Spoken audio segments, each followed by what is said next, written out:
Good morning. Myself Ashagila Devi, Assistant Professor in Rohini College of Engineering and Technology. Today we are going to discuss about the subject CS3391 Object Oriented Programming. In this subject, today we are going to discuss about the topic Exception Handling Basics. So what is the outcome of learning this particular topic is on successful completion of this module, the student should be able to know about exception handling and they can write the program on exceptions. So first we are going to discuss what is an exception. An exception is an unexpected event which may occur during the execution of the program. So which disturb the normal flow of the program execution. If a particular event disturb the normal flow of a particular program means that is called as exception. That leads to abnormal termination of the program which is not always recommended. So these exceptions are need to be handled. So we have to avoid this abnormal termination. That's why we are going to handle these exceptions. This exception handling in Java is one of the most powerful mechanism to handle the runtime errors so that the normal flow of the application can be maintained. Next, an exception may occur due to for the following reasons. One is due to the invalid data as input, due to the interruption because of the network connection, or a JVM may run out of the memory, or file cannot be found or opened means exception may occur. So based on this condition, normally conditions, based on some conditions, the exceptions are classified into three different categories: checked exceptions, unchecked exceptions, and errors. Checked exception means it is an exception that occurs at the compile time. It is also called as compile time exception or static time exceptions. Unchecked exception means it is an exception which occurs during the runtime, which is also called as runtime exceptions. Errors are not exceptions, but the problem may arise beyond the control of the user or the programming, that is called as error.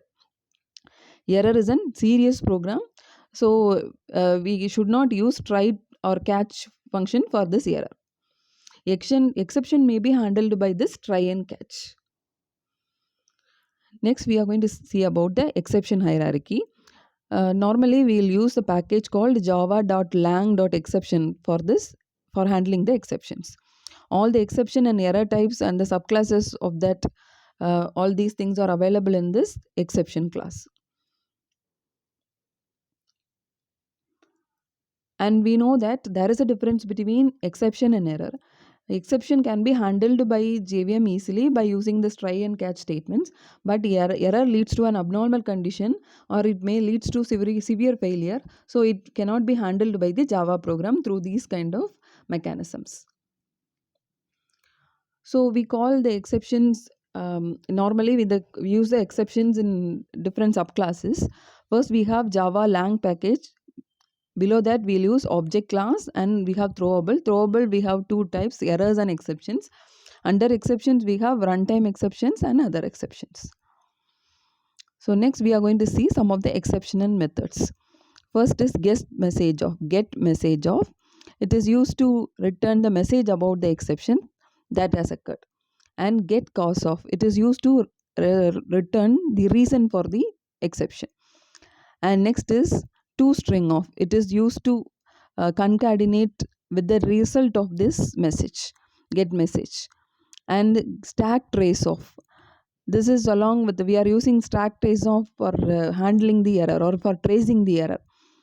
And fill stack trace of. It fills the stack trace of this throwable object with the current stack trace, adding to any previous information in the stack trace. So the exception handling in Java uses the following keywords. One is try, catch, finally, throw, and throws.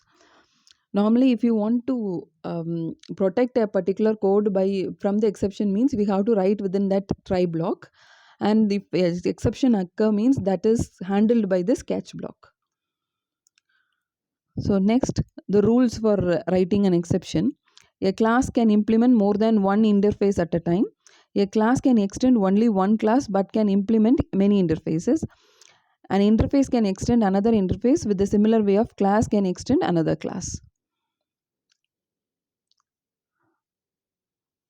So the next is the try catch block can be used in the following way. First one is try and catch. So if you write something inside the try block means if any exception occurs means that is handled by the catch block. So if all the try block parts are executed, completed without any exception, means this finally part will be executed. And next, throwing and catching exceptions. A method catches an exception using the combination of try and catch keyword is called as throwing and catching exceptions. The program code that may generate an exception should be placed inside the try block, and it will be handled by the catch block. So this is an example syntax for try and catch block. Thank you.